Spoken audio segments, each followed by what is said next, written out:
alunas e alunos do curso de graduação em Teologia, disciplina Geografia e Arqueologia do Antigo Oriente Próximo.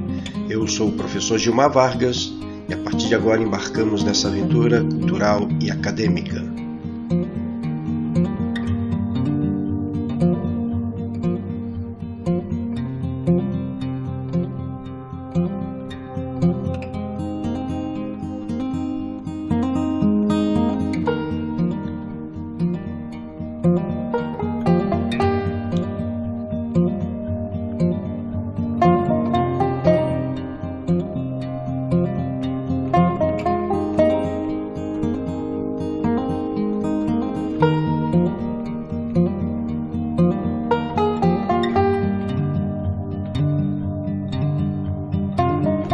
Aula 8. A Geografia de Israel.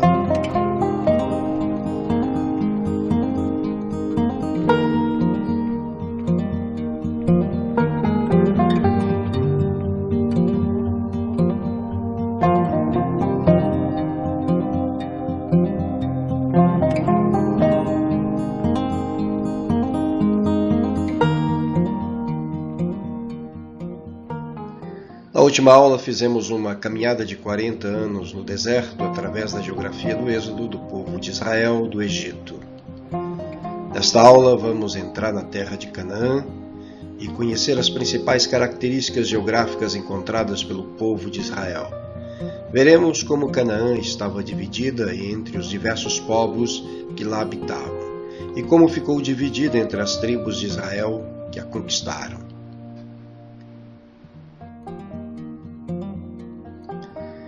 Geograficamente, a Palestina era um lugar estratégico. No passado, os egípcios, assírios, caldeus, medos persas, gregos e romanos se valeram de suas posses.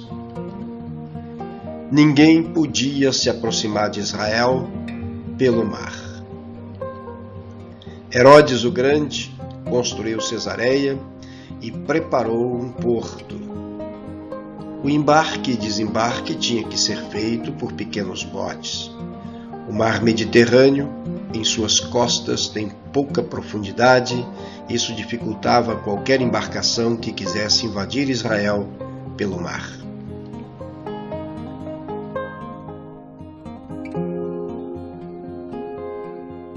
Israel teve no decorrer da sua história diversos nomes. Terra dos Hebreus, Gênesis capítulo 10, versículo 21, capítulo 40, versículo 15, Terra da Promessa, Gênesis capítulo 12, versículos de 1 a 4, Canaã, Gênesis capítulo 12, versículo 5, Terra dos Amorreus, Gênesis capítulo 48, versículo 22, Terra Santa, Zacarias capítulo 2, versículos de 10 a 12, Judá, Rute capítulo 1, versículo 7, Israel, Ezequiel capítulo 11, versículos 16 a 20, Palestina, provavelmente teve origem nos filisteus, Pilistin, nomeada assim pelo imperador romano Adriano, no 2º século depois de Cristo.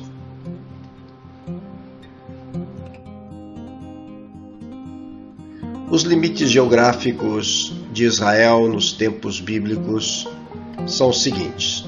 Ao norte, limita-se com a Síria e a Fenícia. Ao leste, com partes da Síria e com os territórios dos amorreus, edomitas e moabitas, como você pode observar no mapa à sua direita. Ao sul, com Midian e o Egito.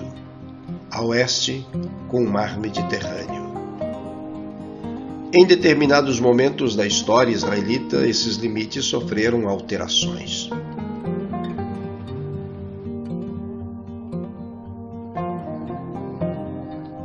Os limites geográficos atuais de Israel são os seguintes. Ao norte, com o Líbano, a leste, com a Síria e a Jordânia, ao sul com o Egito e ao oeste com o mar Mediterrâneo. Sua área não chegava a 22 mil quilômetros quadrados. A Após a Guerra dos 6 Dias, ocorrida em junho de 1967, os limites de Israel foram alargados. Agora observa aqui o mapa, à sua direita, os limites de Israel. Mas nós temos, dentro do território de Israel, a faixa de Gaza, que pertence à Autoridade Palestina, faz divisa com o Egito e com o Mediterrâneo. Nós temos a Cisjordânia, que é a parte mais ampla da Autoridade Palestina, e temos ao norte um outro território, são as colinas de Golã, pertenciam à Síria, ainda está em discussão, mas para preservar as águas do Jordão, abastecimento de água, tanto para o Mar da Galileia, quanto também para os jordanianos e os palestinos, porque a Síria tentava impedir que essa água chegasse até Israel, foi feita uma tomada do território por Israel e é muito provável que esse território nunca será devolvido para a Síria. Nós temos aqui o mapa do Oriente Médio e as divisões geopolíticas. Líbano ao norte, a Síria também, parte da Síria está no leste. Nós temos a Jordânia ocupando um bom espaço. A Jordânia só se torna um estado depois da autoridade inglesa ou britânica, que era um mandato britânico na Palestina, dividir essa região.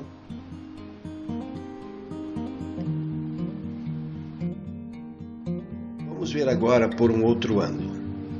Se vocês puderem observar, estamos partindo aqui a partir do Líbano ou da Síria, olhando Israel a partir do norte. Nós temos a Síria à nossa esquerda, o Mar da Galileia, temos à direita o Mar Mediterrâneo, no centro o Mar Morto. Israel está aquém do Jordão, toda a parte do Jordão para o litoral do Mar Mediterrâneo pertence hoje a Israel. A Jordânia está além do Jordão. Depois eu vou falar sobre as duas cadeias de montanhas que divide esses dois países e cria o chamado Vale do Jordão, que se estende até o Golfo de Aqaba. Vocês podem observar bem lá embaixo, nós temos o Mar Vermelho, temos a Península do Sinai, que pertence ao Egito, aquele braço de mar que se estende para dentro do território chama-se Golfo de Aqaba.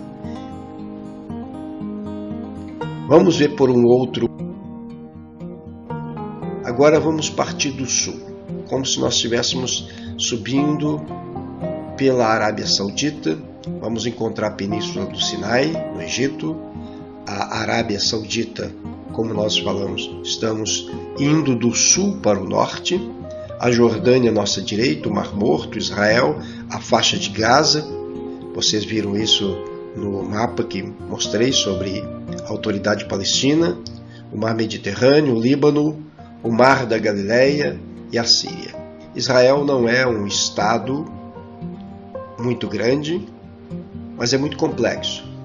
Nós vamos falar quando citarmos o clima, que apesar do território ser muito pequeno, Israel comporta quase todos os climas que nós conhecemos.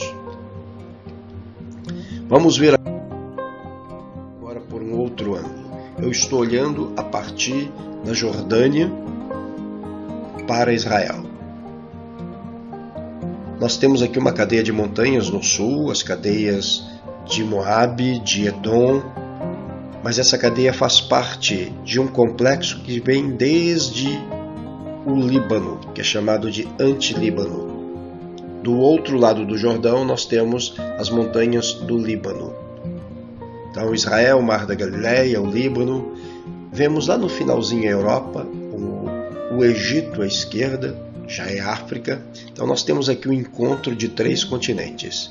O continente africano à esquerda, representado pelo Egito, o continente asiático, representado aqui por Israel, Síria, Jordânia, Arábia Saudita, e o continente europeu. vemos uma ilha bem no meio ali do oceano, aquela ilha de Chipre.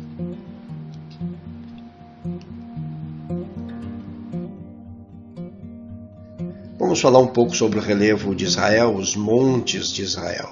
João Batista nasceu nas montanhas e o próprio Jesus também nasceu numa região montanhosa, bem como sua morte e muitos aspectos de seu ministério ocorreram em montes.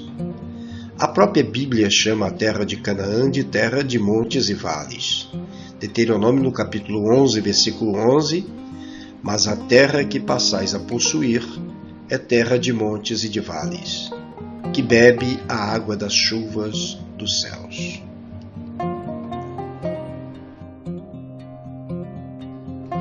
Alguns montes existentes em Israel e em suas proximidades, como Monte Hermon, Carmelo, Tabor, Gilboa, Ebal, Gerizim, Oliveiras, Moriá, Sião, o Monte Sinai, Nebo, Peor, Pisga, Abarim e Seir. Em Deuteronômio no capítulo 32, versículos de 48 a 50, o texto nos diz o seguinte: Naquele mesmo dia disse o Senhor a Moisés: Sobe a cadeia de montanhas de Abarim ao Monte Nebo, que está na terra de Moabe, defronte de Jericó, e contempla a terra de Canaã, que eu dou aos filhos de Israel por possessão. Morrerás no monte, a que vais subir, e serás recolhido ao teu povo, assim como Arão teu irmão no monte Hor, e foi recolhido ao seu povo.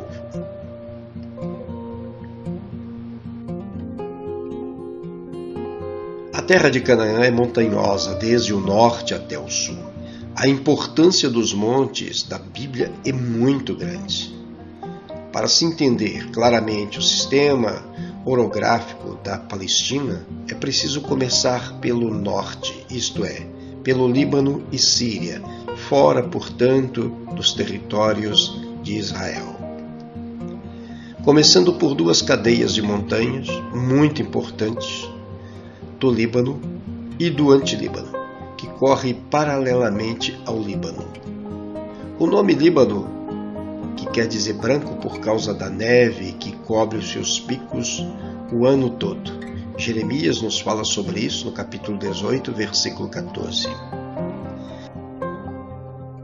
Nós temos aqui o mapa de Israel e vamos direcionar.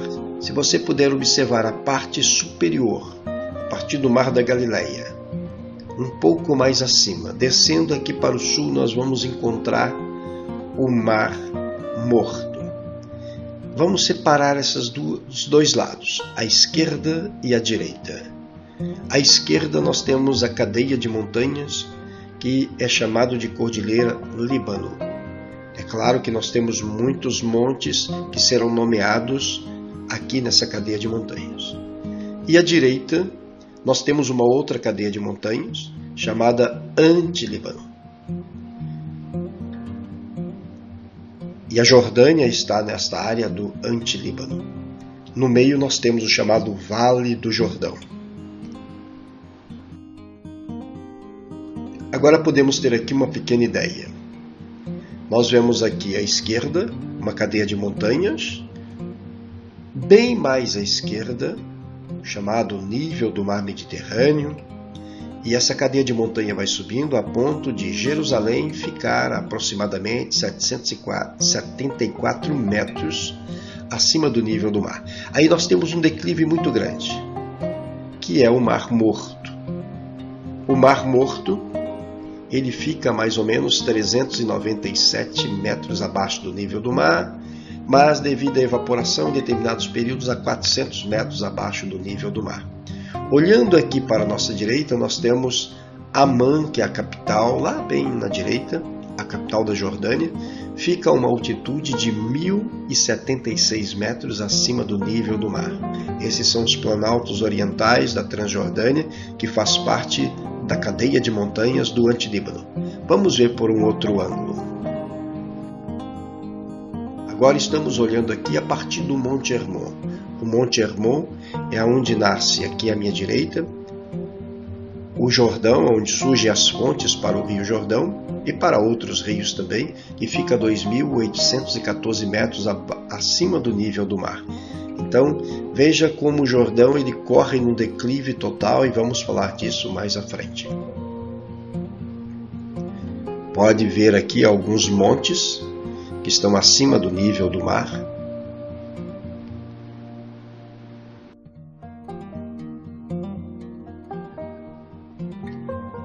Nós temos o Monte Hermon, bem ao norte, o Monte Carmelo, o Monte Tabor.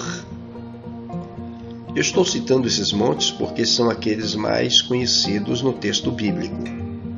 O Monte Gilboa, o Monte Ebal, o Monte Gerizim ou Gerizim, o Monte das Oliveiras e o Monte Nebo, que é muito importante para a própria história de Israel. Foi a partir desse monte que Moisés avistou toda a terra da promessa.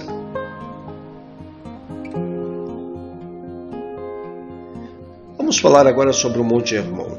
O Monte Hermon em hebraico quer dizer montanha sagrada, Deuteronômio no capítulo 3, versículo 8. É o pico mais elevado do Antilíbano. Eu estou começando a partir do norte de Israel, a parte com um clima muito mais ameno, não é um clima de deserto. Do Hermon nasce o rio Farfar, que corre para Damasco, citado em 2º livro de Reis, capítulo 5, versículo 12, e outros afluentes que formam o rio Jordão. Nós temos o monte nas partes baixas, é muito fértil, é uma área extremamente fértil, e ali facilita a produção de oliveiras, maçãs, peras, uvas, trigos, verduras. O Hermon está aproximadamente 3.000 metros acima do nível do mar.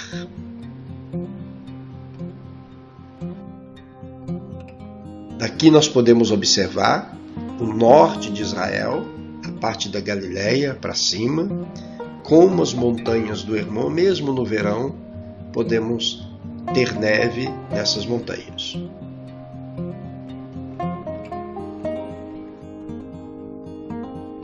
O Monte Carmelo, em hebraico quer dizer vinha, terra frutífera.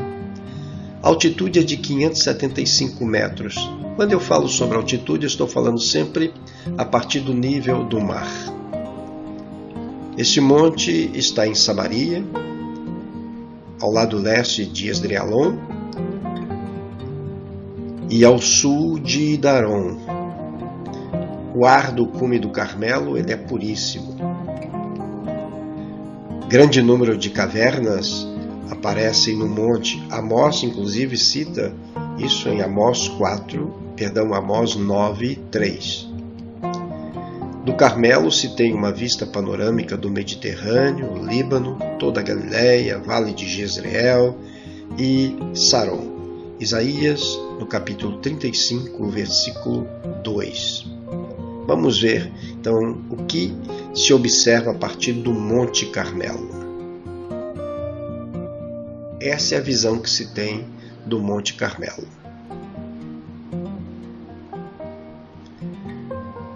Esse monte tem a sua história ligada a Elias,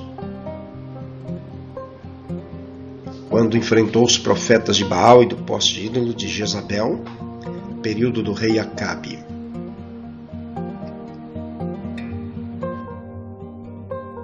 O Monte Tabor, que em hebraico é pedreira, Juízes capítulo 4, versículo 6, capítulo 8, versículo 16. A altitude é de aproximadamente 320 metros. Sua forma se assemelha a um semicírculo e é comparado com um Carmelo, Jeremias 46, versículos 18. Em 1799, Napoleão derrotou os turcos na batalha conhecida como Monte Tabor. Esse aqui é o Monte Tabor.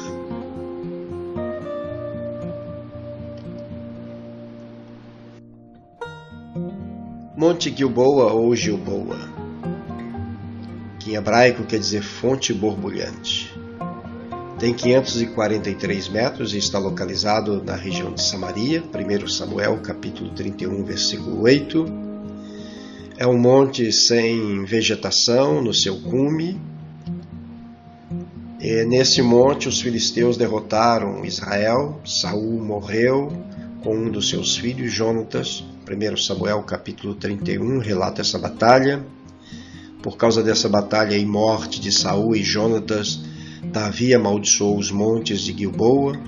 Segundo livro de Samuel capítulo 1, versículo 21. Daqui nós podemos ter uma visão a partir do monte Gilboa. A vegetação que existe hoje é uma vegetação plantada posteriormente, nada se produz em cima deste monte.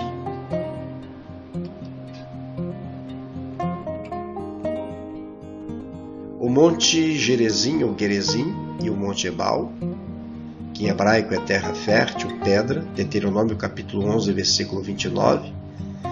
Gerizim fica a 870 metros do nível do mar e 240 metros de altura em Ebal, e o Monte Ebal fica a 936 metros do nível do mar e, portanto, 366 metros de altura. Esses dois montes ficam em Samaria. O cume de ambos os montes é um enorme platô, e entre os dois montes existe uma planície que comporta milhares de pessoas. No fundo do vale, formado pelos dois montes, está Siquém, em cujas proximidades está o poço de Jacó.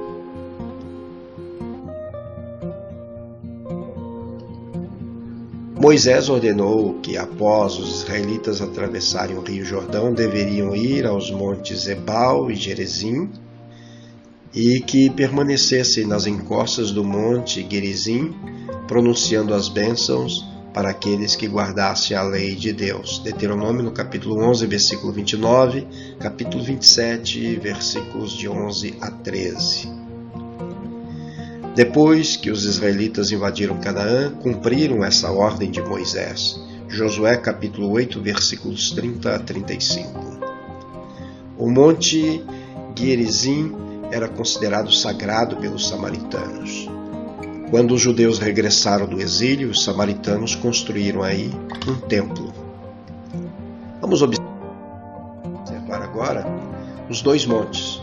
À esquerda é o monte Gerizim, de onde se pronunciaria bênçãos para aqueles que obedecessem a palavra, e à direita está o monte Ebal, de onde se pronunciariam maldições para aqueles que abandonassem a palavra de Deus, as leis dadas por Deus a Moisés no Sinai. E Josué cumpriu esse pedido ou esta ordem de Moisés. Como falamos, cria-se um vale, a cidade de Siquém, o poço de Jacó, estava entre esses dois montes. E nós encontramos uma cena dos evangelhos, onde Jesus está sentado junto ao poço e uma mulher samaritana vem buscar água no poço de Jacó.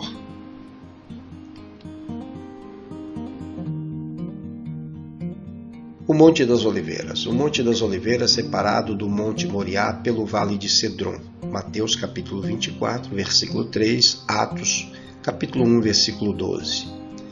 Durante os tempos bíblicos, o Monte das Oliveiras era coberto de oliveiras antigas. Nesse local, Jesus encorajou os seus discípulos e deu as suas instruções para depois que ele fosse crucificado. Mateus capítulo 24. Jesus passou a noite no local antes de ser preso, nos jardins do Getsemane ou Getsemane. Foi nesse monte que Jesus chorou sobre Jerusalém. Lucas capítulo 19, versículo 41. Aqui nós temos algumas imagens. Esta imagem maior à esquerda é a imagem do Monte das Oliveiras, mas na parte inferior, aonde está o jardim do Getsemane. Ali era um lugar de prensa de azeitonas para produzir o azeite.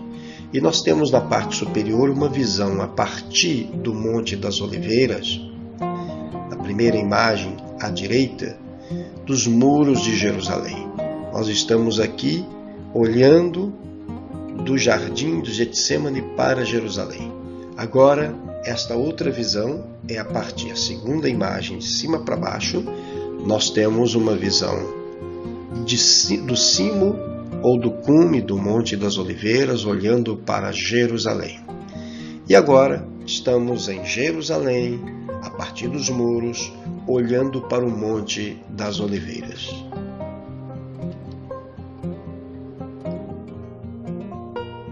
Monte Moriá, em hebraico ordenado, considerado por Deus. A tradição judaica associa o lugar onde o Templo de Salomão foi construído com um monte na terra de Moriá, onde Abraão, sob as ordens de Deus, ofereceria o seu filho Isaque. Gênesis capítulo 22, versículo 2. Foi o rei Davi que adquiriu o terreno do Jebuseu Araúna para erigir ali um altar. Segundo Samuel, no capítulo 24, versículos 16 a 25, e 1 Crônicas, capítulo 21, versículo 15 a 28, relata essa história de como Davi adquiriu aquele terreno. Foi para a terra de Moriá que Abraão viajou, e no terceiro dia ele viu à distância o lugar indicado por Deus. Gênesis capítulo 22, versículos de 1 a 4.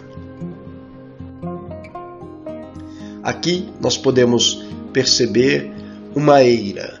Lá ao fundo, a cidadela de Davi. É claro que isso é uma representação gráfica utilizando o terreno, a topografia do ambiente. Então a cidadela de Davi ficava mais abaixo. E quando houve a praga por causa do recenseamento de Davi, ele se humilhou diante de Deus, houve a restauração, o perdão de Deus, e ele queria um lugar para oferecer um sacrifício. Então ele procurou Araúna, no monte mais alto, o Monte Sião, o Monte Moriá, e a eira de Araúna foi esse lugar, onde mais tarde, muito provavelmente, é o lugar onde Salomão construiu o templo. E até hoje é um lugar sagrado para os judeus. A Jerusalém daquela época era muito menor. Vamos ver outra imagem. Aqui nós temos a representatividade de Abraão no sacrifício,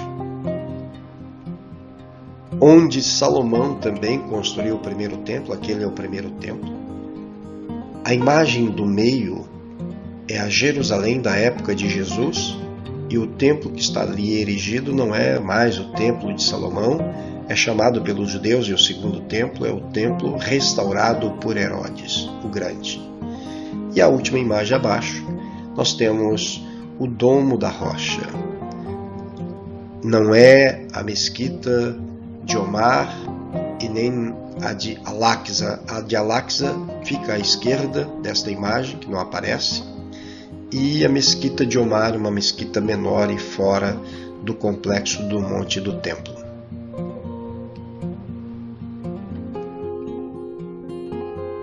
O Monte Nebo. O Monte Nebo em árabe é Jabal Nebo e em hebraico Hanevo. É um monte na Jordânia com cerca de 817 metros de altitude, mencionado na Bíblia, Deuteronômio no capítulo 34, versículo 1, como local onde Moisés viu a terra prometida e onde morreu, sem chegar a entrar nessas terras que viu ao longe. Do alto do Monte Nebo observa-se um panorama da Terra Santa e para o norte uma vista mais limitada do Vale do Jordão. A cidade de Jericó é visível, também do topo, tal como Jerusalém em dias claros.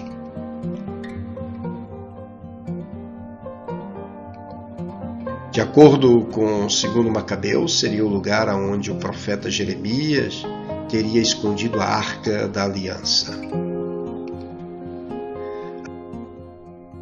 Aqui é uma visão do Monte Nebo. Chegando ao Monte Nebo. Tive a oportunidade de visitar esse monte, de estar sobre ele no ano passado. 2019. A partir do Monte Nebo, nós podemos olhar para Israel. Nós vemos Hebrom a 65 quilômetros, o Mar Morto pela seta fica a 15 quilômetros, Corã, a comunidade dos essênios, a 55 quilômetros, Jerusalém a 46 quilômetros, Jericó, 27 quilômetros, muito perto. O povo de Israel estava acampado aqui, bem próximo, e atravessar o Jordão, um pouco mais abaixo desse monte, e o Mar da Galileia, que fica ao norte, 106 quilômetros.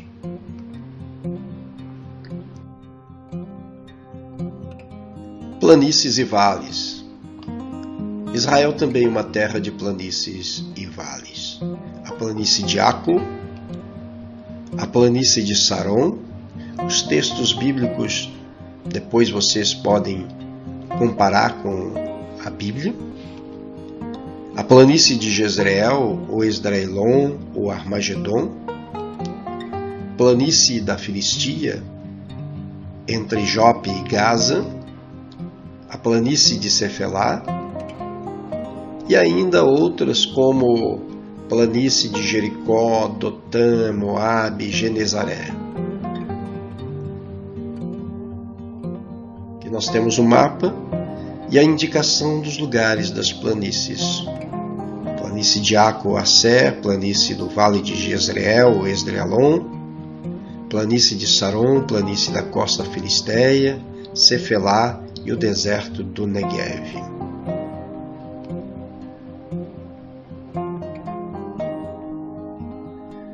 Vale é uma depressão alongada entre montes ou qualquer outra superfície. Israel é uma terra abundante em vales, e esse fato foi profetizado por Moisés em Deuteronômio no capítulo 11, versículo 10 e 11. Alguns vales de Israel são conhecidos como o Vale do Jordão. Este é o maior vale da Palestina, começa no Monte Hermon e corta o país até o Mar Morto. O Vale de Jezreel, o Vale de Acor, fica no sul de Jericó. Nesse lugar deu-se o apedrejamento de Acã. O Vale de Aijalon situa-se na região de Cefelá, onde se deu a batalha de Josué com os amorreus, registrada em Juízes no capítulo 10, versículo 12. O Vale de Escol, famoso pela fertilidade, Números capítulo 13, versículo 22 a 27.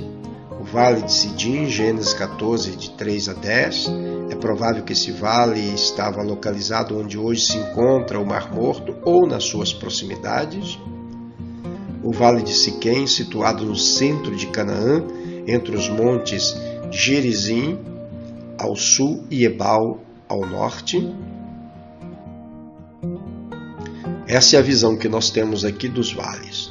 O Vale de Jezreel, o Vale de Bassã, o Vale de Siquém, o Vale do Jordão, o Vale de Moabe, que é daquém do Jordão, hoje do lado da Jordânia, o Vale de Acor, o Vale de Aijalon, o Vale de Sidim, o Vale de Hebrom, o Vale de Escol. Esses são os vales na terra de Israel.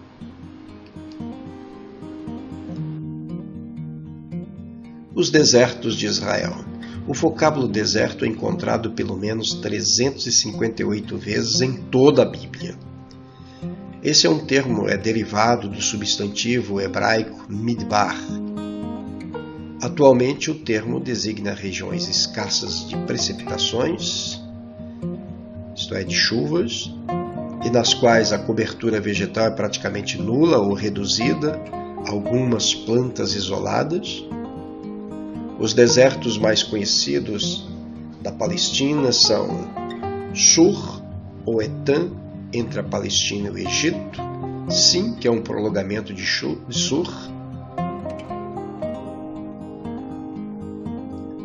o Sinai inclui o Sinai até o Golfo de Acaba, Parã cobre todo o centro da península do Sinai, Cádiz ou Cádiz Barneia, a norte de Parã e a leste de Sur. Não podemos confundir esse Parã com o Padã Arã, que fica na Síria. Zin, a leste de Cádiz, Beersheba, Idumeu, deserto Idumeu, desde o Mar Morto até o Mar Vermelho. Tivemos oportunidade de, em 2018, escavar na região dos Idumeus, no deserto da Judéia, próximo dos Idumeus. Moabe, nordeste do Mar Morto, deserto da Judéia, sul de Belém, Jeruel, Jericó e Bet-Aven. A imagem que temos aqui é do deserto do Negev, que é o nome do deserto que ocupa cerca de 60% do território de Israel. O Negev está situado no sul de Israel e a sua maior cidade é Beersheba. A cidade que Abraão esteve tinha um poço em Beersheba. A população do Negev é composta de maioria judaica e uma minoria de beduínos nômades. Deixa eu mostrar aqui um pouquinho do deserto. Aqui à direita abaixo nós temos o deserto extremo e depois, ainda à direita acima, continuidade do deserto. À esquerda, na parte de baixo, restos de construções. Populações viveram ali. O deserto ele é rico quando explorado. No centro, nós vemos o tratamento no deserto com a irrigação. Por isso que à esquerda, na parte superior, nós temos aí uma irrigação no deserto. E vocês podem ver bem no centro superior o deserto plantado, e tudo que se planta no deserto se colhe. Então é um verdadeiro milagre o que Israel faz nos desertos.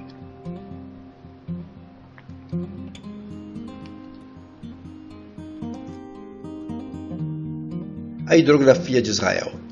Etimologicamente, a palavra hidrografia é formada por dois vocábulos grego, hidro, que é água, e grafém, descrever. A hidrografia, portanto, é a ciência que estuda todos os corpos de água que há na superfície do globo. São objetos de seu estudo os oceanos, os mares, rios, lagos, geleiras. A hidrografia de Israel, apesar de seu pequeno espaço territorial, contém todos esses elementos: mares, lagos, rios e geleira.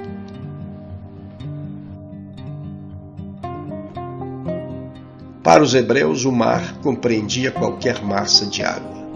A hidrografia de Israel é composta por 3 mares de água salgada e 1 de água doce: o Mar Mediterrâneo, o Mar Morto, o Mar Vermelho e o Mar da Galileia. Aqui nós temos a divisão dos mares. À nossa esquerda temos o Mar Mediterrâneo, bem aqui ao sul, à direita, o Mar Vermelho, o braço do Golfo de Aqaba, que é do Mar Vermelho. Seguindo pelo Golfo de Aqaba, entrando pelo deserto, vamos nos deparar com o Mar Morto. E bem ao norte nós temos o Mar da Galileia, que na realidade é um lago de água doce.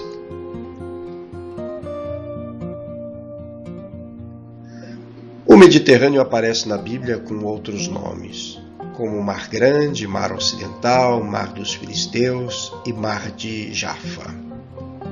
As águas do Mediterrâneo banham a Europa Meridional, a Ásia Ocidental e a África Setentrional. As maiores civilizações da antiguidade escreveram suas histórias sobre as águas do Mediterrâneo. O Mar Mediterrâneo banha a costa ocidental de Israel.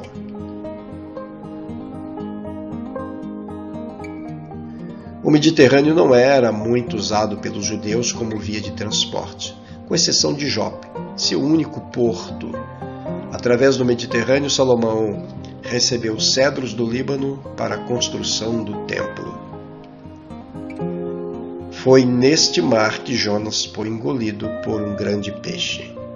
O apóstolo Paulo utilizou-se do grande mar para universalizar o Evangelho. Aqui nós temos à esquerda superior parte do porto de Cesareia, construído por Herodes o Grande. Temos aqui uma das ilhas gregas, onde as águas são transparentes, à nossa direita. Abaixo também mais um aspecto do mar Mediterrâneo. E ali, à nossa direita, na parte inferior, temos o mapa do mar Mediterrâneo. Claro que somente uma parte dele, porque ele se estende até a saída no Estreito de Gibraltar, quando aí já temos o Oceano Atlântico.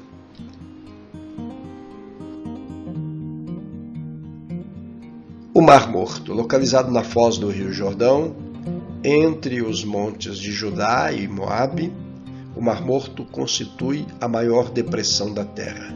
São 400 metros abaixo do nível do mar.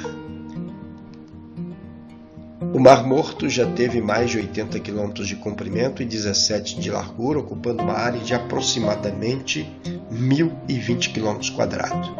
Eu digo que ele já teve porque o Mar Morto está diminuindo.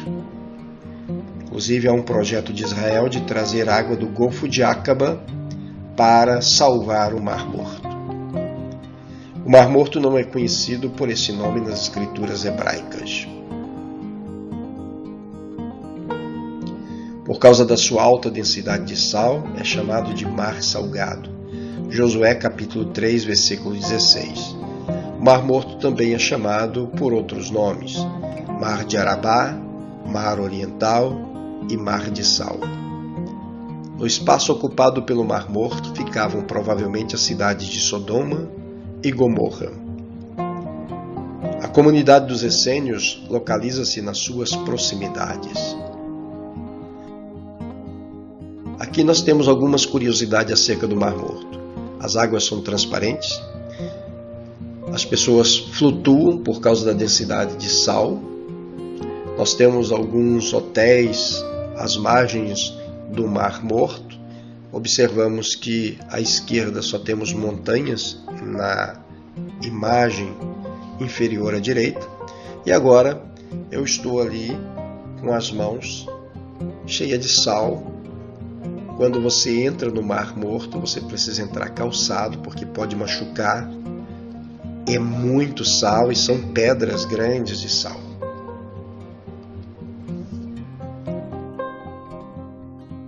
O Mar da Galileia é na realidade um lago de água doce alimentado pelo Rio Jordão. Os judeus o tratam como um mar por causa de suas dimensões e pelas violentas tempestades que o atingem. O Mar da Galileia tem 24 quilômetros de comprimento e 14 de largura, com uma profundidade média de 50 metros, encontrando-se a quase 230 metros abaixo do nível do Mediterrâneo.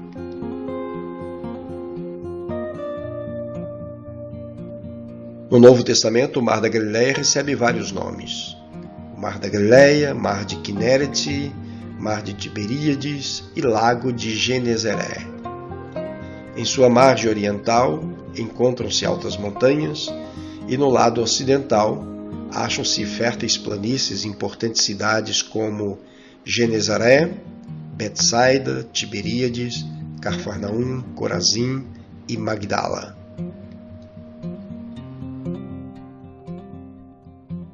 Às margens do Mar da Galileia, Jesus desenvolveu parte do seu ministério, ensinou, fez muitos milagres, acalmou tempestade, andou sobre as águas, chamou os discípulos e anunciou o reino de Deus. Aqui nós temos algumas imagens do Mar da Galileia. Quando o Jordão chega no Mar da Galileia, uma outra imagem aérea sobre o Mar da Galileia. Já tive a oportunidade de atravessá-lo várias vezes. É apaixonante poder atravessar o Mar da Galileia e ver o clima em que toda a história aconteceu. Dos milagres de Jesus, do chamado dos discípulos, tantos e tantos fatos ali ocorridos, registrados na Bíblia. Mar Vermelho. Ainda que não pertença a Israel, o Mar Vermelho está intimamente ligado à história dos israelitas. O Mar Vermelho, através do Golfo de Aqaba, banha o extremo sul de Israel. No Golfo de Aqaba estavam os únicos portos do Mar Vermelho mencionados na Bíblia, Eilat e Ezion-Geber. Se observarmos, ele é muito estreito e vamos chegar lá na ponta superior, dividido em dois braços. O da esquerda chama-se Golfo de Suez e o da direita, o Golfo de Aqaba.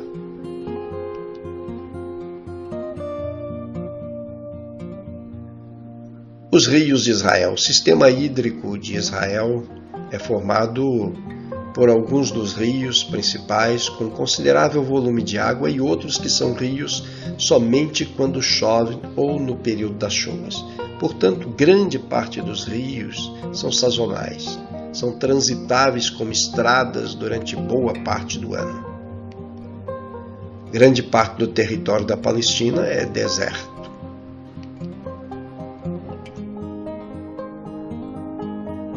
Nós temos duas bacias. Uma bacia à esquerda, olhando do sul para o norte de Israel, que é chamada de Bacia do Mediterrâneo, e temos uma outra bacia hidrográfica das montanhas para o Jordão, que é chamada Bacia do Jordão. Então, aqui na Bacia do Mediterrâneo temos os rios Belos, Kizon, Caná, Gaá, Sorek e Besor. Agora a Bacia do Jordão. Nós temos Yarmuk, ou Jordão, que esse é o único rio de fato. É claro que o Jordão não é um rio como os nossos rios aqui no Brasil. Seria um pequeno riacho em alguns pontos. Temos o Jaboque, o Querite Cedron, o Zer Kamaim, Arnon e o Zeret. São todos rios que correm para o Jordão. Dos rios de Israel, somente o Jordão pode ser chamado de rio. O Jordão tem 3 fontes: Bânias, Dan e Rasbani.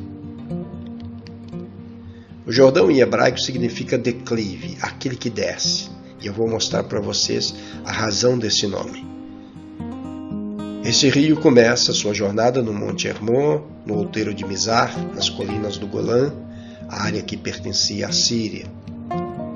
O Rio Jordão fica na fronteira oriental de Israel e é o rio principal da região. Apesar da importância histórica, o Jordão é um rio pequeno com aproximadamente 190 quilômetros de extensão. Jordão, declive. O Jordão começa numa área extremamente alta. Ele vem principalmente das geleiras derretidas do Monte Hermon, aproximadamente 2.750 metros.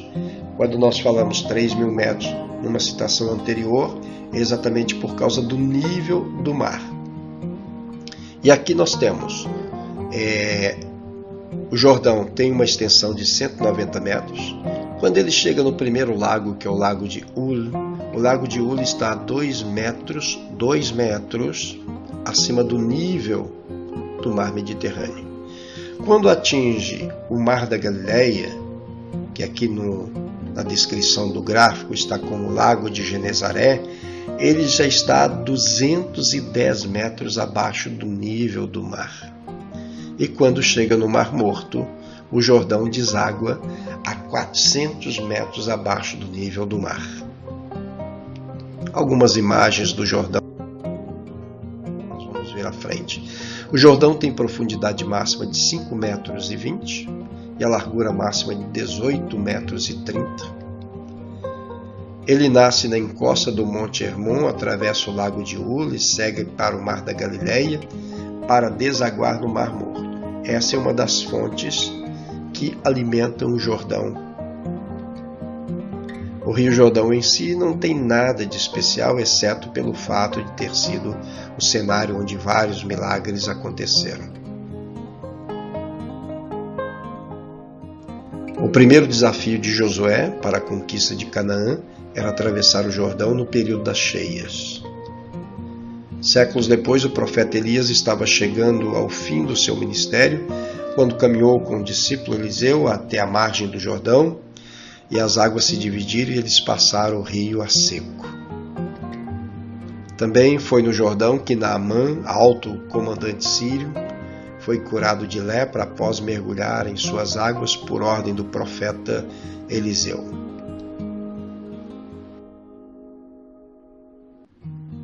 No Novo Testamento, Jesus foi batizado por João Batista nas águas do Jordão, Mateus capítulo 3, versículo 4 e 6, Lucas capítulo 3, versículos 20 e 22.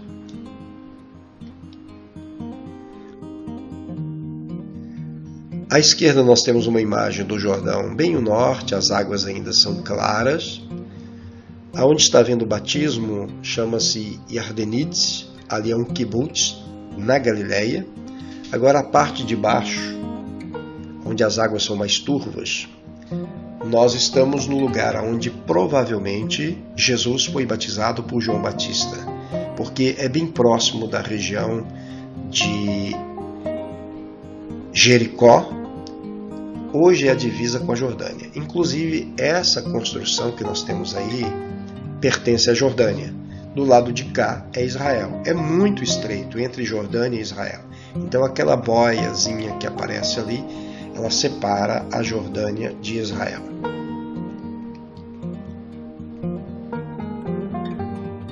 O Lago Merom, ou o Lago de Uru.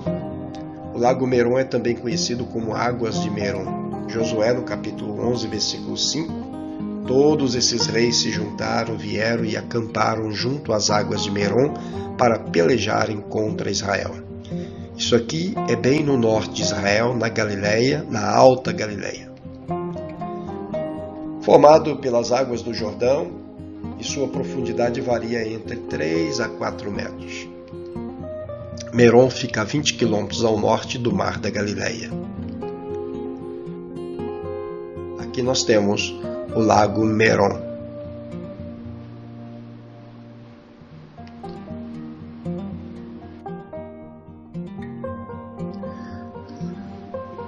O tipo de relevo. Vamos falar sobre o clima de Israel. O tipo de relevo do solo da Palestina resulta numa superfície muito variada, com muitas regiões elevadas e baixas, originando todas as espécies de clima, desde o tropical, no Jordão, até o intenso frio do Hermon. Na faixa litorânea, a temperatura média é de 21 graus. Em janeiro chega a 4 graus. E devido a essa variedade de clima que a Palestina proporciona toda espécie de cultura agrícola. Israel está localizado numa região subtropical e possui verões quentes, longos e secos. O verão começa aproximadamente em abril até outubro, sendo o mês de julho o mês mais quente da estação. Contudo, sua posição entre o mar e o deserto e influências mais pontuais como a altitude e a distância do mar faz Israel um país com um clima variado. Enquanto o Monte Hermon, lá no norte de Israel, é coberto por neve, o extremo sul, na Baía de Eilat, as temperaturas são altas mesmo durante o inverno. Veja essas imagens aqui. Nós temos aqui à esquerda Eilat. Eilat é uma área extremamente agradável durante todo o ano. Mas no norte de Israel, na parte de baixo, nós temos o Monte Hermon, sempre gelado. Isso numa distância de pouco menos de 300 quilômetros. Essa fonte de água é a fonte de En-Gedi. Fica bem no meio do deserto da Judéia. Davi se escondeu aí de Saul. E a parte de baixo é a parte desértica. Aqui eu estou na cidade de Cesareia Marítima, que é o centro litorâneo de Israel.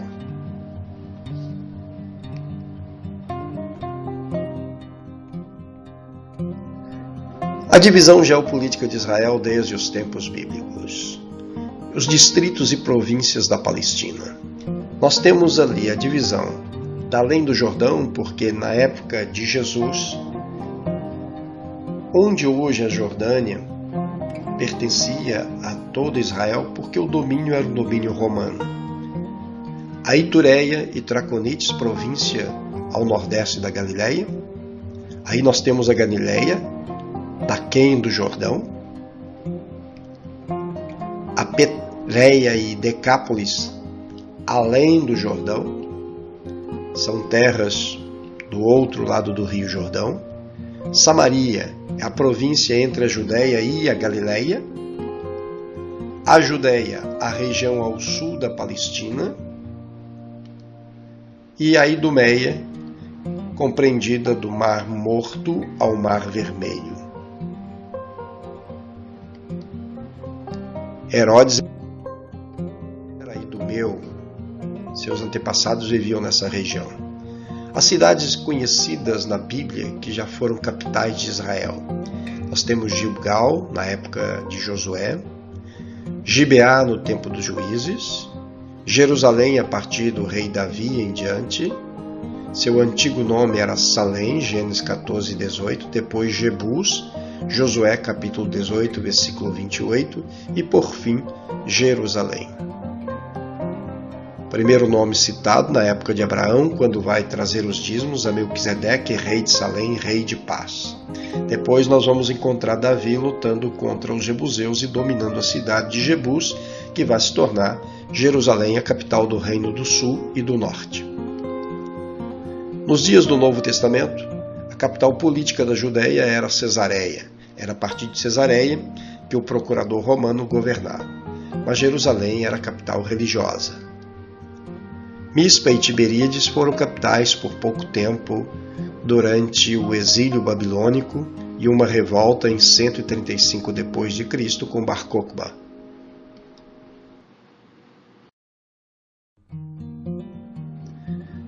Aqui nós temos algumas cidades importantes.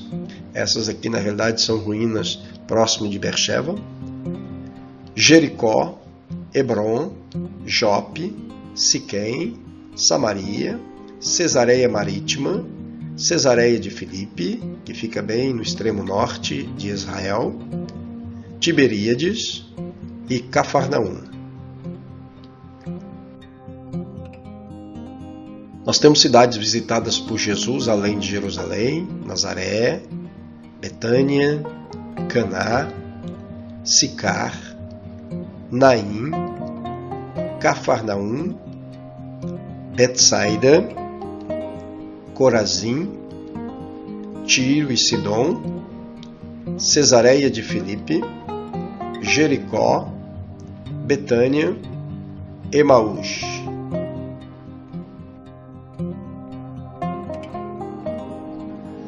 Jerusalém é uma cidade indivisível.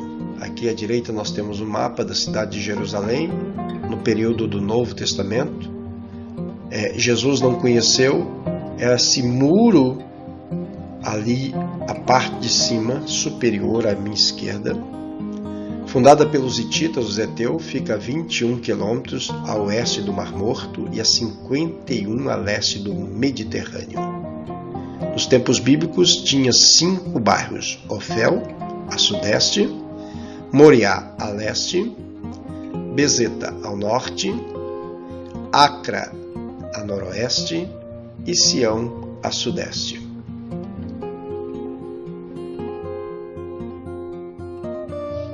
Na distribuição da terra de Canaã, Jerusalém ficou situada no território de Benjamim, mas foi conquistada em parte por Judá. É chamada Santa Cidade em Neemias capítulo 11, versículo 1 e Mateus capítulo 4, versículo 5. A cidade de Jerusalém, saindo do jugo romano, caiu em poder dos árabes em 637 d.C. Durante as cruzadas de 1095, Jerusalém ficou na mão dos cristãos por um período de aproximadamente 100 anos, sendo reconquistado por Saladino, Salahaddin, e permanecendo sob domínio árabe islâmico até 1518. Em 1518, os turcos otomanos conquistaram Jerusalém. Em 1917, os britânicos assumiram o controle, ficando a Palestina, depois sob seu mandato por delegação da então Liga das Nações. A partir de 1948, passou a ser a cidade soberana, isto é, o setor novo. Porém, na Guerra dos 6 Dias, em 1967, Israel reconquistou Jerusalém das mãos dos árabes e ela volta a ser a sua eterna capital. Aqui nós temos, na parte superior à esquerda, a Jerusalém da época de Davi. Era uma cidade extremamente pequena, não havia luxo. O Monte Moriá está um pouco acima daquelas construções, o que nós já vamos perceber no período de Salomão, na época da construção do Templo de Salomão, à direita, na imagem maior, que a cidade já é ampliada. Mas a cidade que Jesus conheceu, a cidade de Jerusalém, é essa que está aqui na parte esquerda inferior. Uma cidade totalmente remodelada, um templo também remodelado por Herodes o Grande. A cidade de Davi já se perdia aqui de tão pequena nesse período.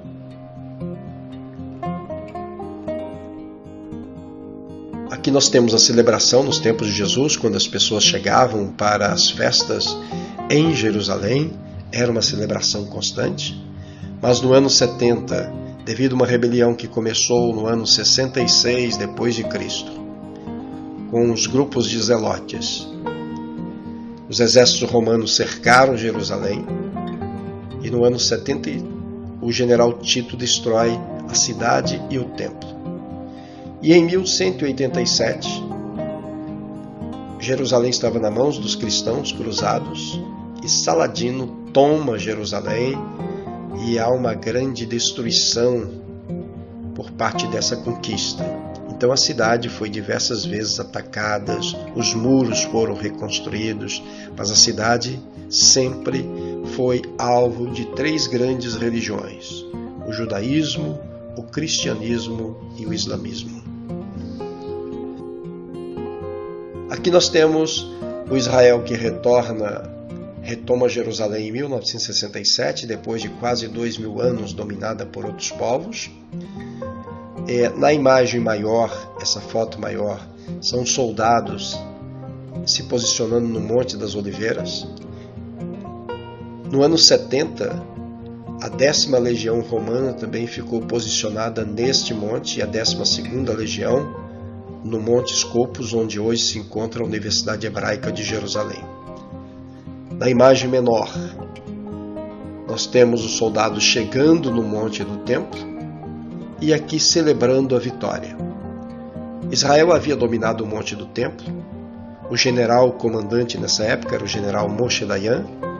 Quem dominava essa região eram os jordanianos, mas no acordo feito com Moshe Dayan permitiu que a Jordânia administrasse e que os muçulmanos continuassem no Monte do Templo. Aqui nós temos a Jerusalém moderna, o Muro das Lamentações, aqui à esquerda na parte inferior, Jerusalém sendo vista na parte também inferior à direita, a partir do Monte das Oliveiras, o exército de Israel formado por mulheres, nós vemos aqui na parte superior esquerda, e temos também ali o Domo da Rocha, aonde tem a cúpula dourada. Estou ali com meu amigo Dr. Rodrigo Silva.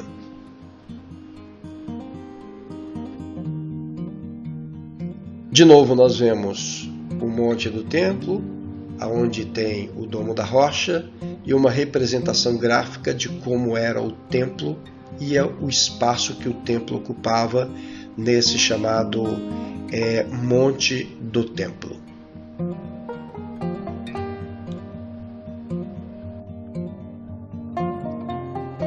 Chegamos, enfim, ao final da última aula do módulo 1, Geografia do Antigo Oriente Próximo.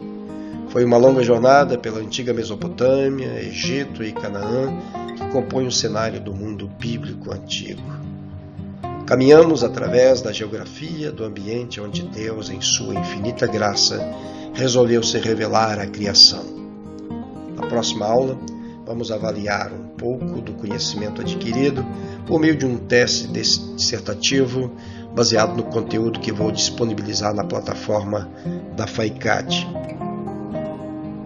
No segundo bimestre, entraremos no módulo 2, Arqueologia do Antigo Oriente Próximo.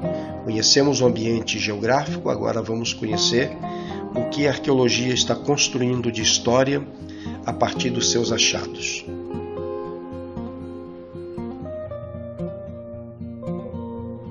Nesta aula você aprendeu sobre a geografia de Israel no Antigo e Novo Testamentos, reconheceu a importância do conhecimento geográfico para compreender em que contexto topográfico e climáticos os fatos bíblicos ocorreram, relacionou a geografia de Israel no passado com um texto bíblico referente à localização de áreas específicas onde os acontecimentos relatados na Bíblia aconteceram.